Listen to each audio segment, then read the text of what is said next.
Hi, it's Cindy here from Chill Photography and Pure Simple Photoshop.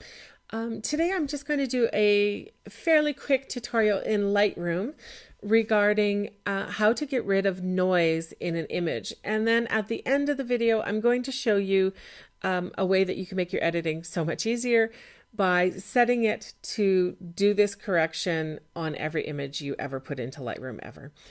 All right, so the first thing, this is an image that has both types of noises.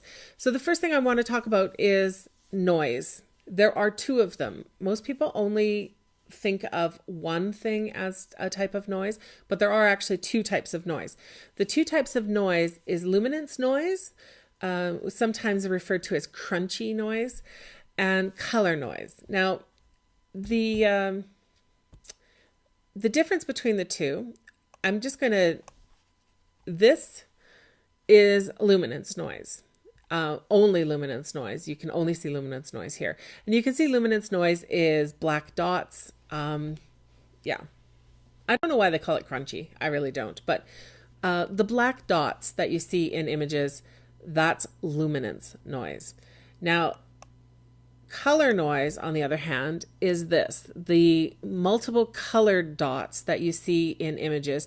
They are generally more prevalent in darker areas of the image. They're more prevalent in underexposed images. This one is underexposed, but I took one I changed my settings and I took one a minute later, and this image is not quite as bad for noise. It's still noisy. There's still a lot of noise going on here. But it's not quite as bad as this one. So those are your two types of noise. So we have to deal with both of the noises. If we get rid of just the one, you still end up with an image that's going to look noisy. So let's get rid of both. Now, Lightroom is nice enough to give us two sliders to adjust both of those noises, which is awesome, right? But here's the little trick. Here's the way to make sure that you can kill the noise in all of your images quite quickly and easily, and without putting too much luminance on. If you put too much luminance on, you lose sharpness, and you don't want to do that. We want to have it, no noise, but still sharp. And so we're going to do a little happy medium dance here. Okay, so my trick for this is to crank the luminance all the way to 100. And what we're doing when we do this is we do make the photo, you can see that it's pretty soft now. But what we see is just the color noise. Now we're seeing the color noise very clearly. There's no luminance noise getting in our way, and we can really just deal with the color. So once we do that, we're going to slide the color slider until all the color noise is gone. Now, at this point, I've got most of the color noise, but I'm going to point out, do you see these big chunks? These ones are still here. We want to kill all of that. If you're going to have a really nice image, you want to kind of kill all of that. Now, this was underexposed, and so it's got fairly decent noise in it. And I shot at a fairly high ISO for my camera at 1600. So I'm bringing my color all the way up to 45. Looks like it got all the dots. And so that looks pretty good. And now what we're going to do is we're going to bring the luminance slider back down, and we're going to bring it back down slowly till we are at a point where this is actually just zoomed a little bit too much. I'm going to zoom out to 1 to 1. What I want is a little bit of noise is okay, a little bit. But I want, okay, happy medium, right? We don't want noise like this where it's really noisy, but we also don't want no focus. So we're kind of somewhere in the middle. So just basically where the noise is starting to really show back up. And that gives us the difference. Now, if I do a left-right split and zoom in a little, you can really see the difference in the image at that point. All right, so let's do another one. So here's my daughter again, it's that same, we were eating s'mores out around the campfire. It was actually after sunset, but in blue hour. So I still had a bit of light, but I'm shooting at 1.8 and at 1600 ISO. So pretty high. Now you can really see here, the color noise is more prevalent on this dark back of the chair than it is here on her cheek.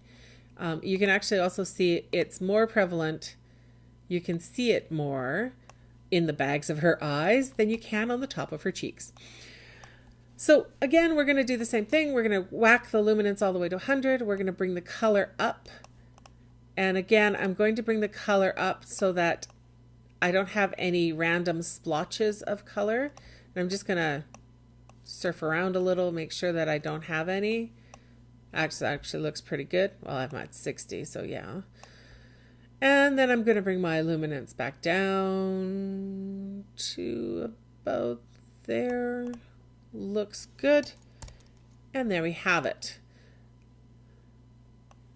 All right. So this is not hard, right? But you can see that by doing this, we really do save the image. Like I wouldn't be able to print the noisy version.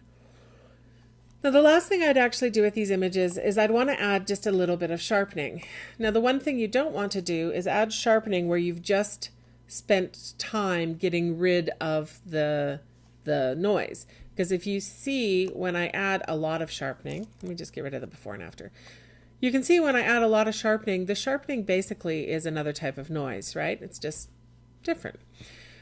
So we don't want to do that. We want a little bit of sharpening, but we definitely don't want sharpening on things like cheeks. We really want sharpening just on the edges, really. And that's what this masking button does. If you hold Option and slide it, you can see what the masking button does. The white parts are where sharpening is applied. The black parts are not. And so what you can do is slide this up so that we're not applying sharpening on her face, on her cheeks, and on her nose, but we are applying sharpening on her eyes and her hair and those things that matter.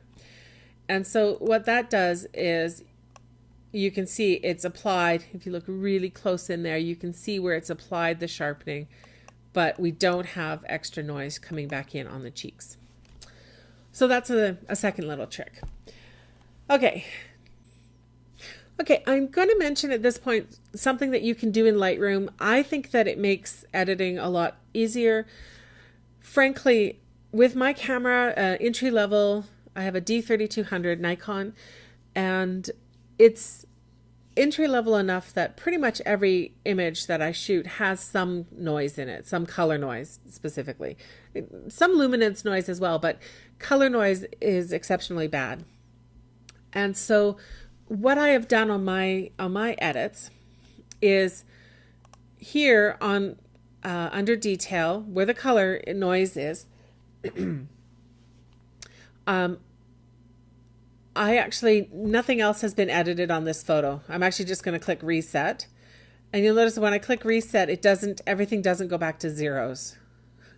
And that's because I have changed my default setting.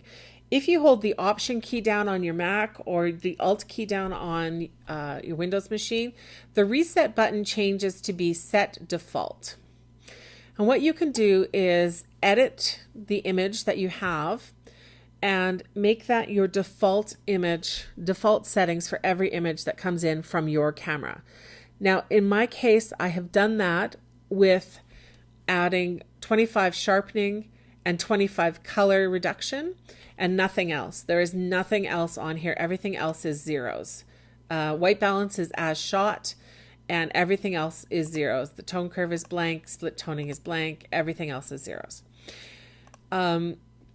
And then I can actually go in and set as default, and what it'll do is you can go update to current settings. You'll notice the big warning that says these changes are not undoable. Well, technically you could just you could just do an edit, reduce everything to zeros, and then update it at zeros, but you know, whatever.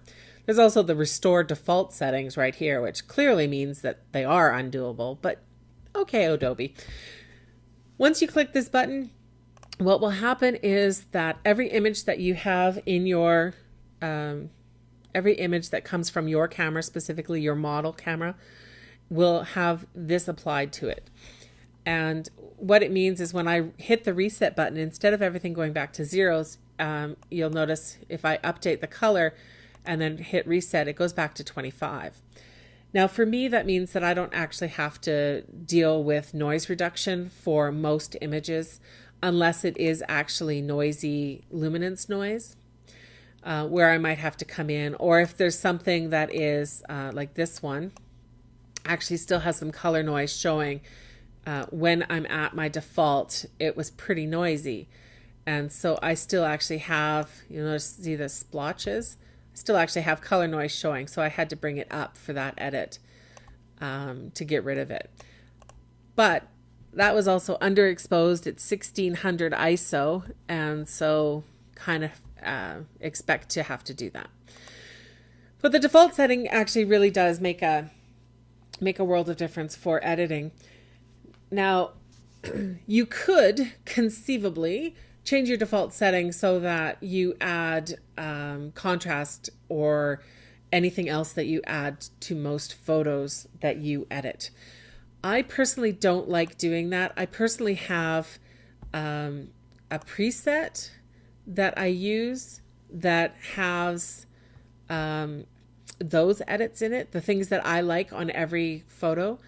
My preset does that. And so I don't worry about changing exposures and stuff. I leave that, or adding contrast. I leave that to my presets because sometimes I actually don't want to do that. So I don't want to have to undo everything and put everything back to zeros. So that's that. All right. Now I am going to just mention that, of course, you can do noise reduction in Photoshop. And in Photoshop, I actually prefer to do it using the Camera Raw filter in Photoshop, which basically is the same as doing it in Lightroom. It's the exact same editing engine that's running underneath. So the exact same thing applies in Photoshop. If you're using Camera Raw, you do it the exact same way. All right, I think that is everything. Hopefully that made sense, and we will talk to you soon. Bye.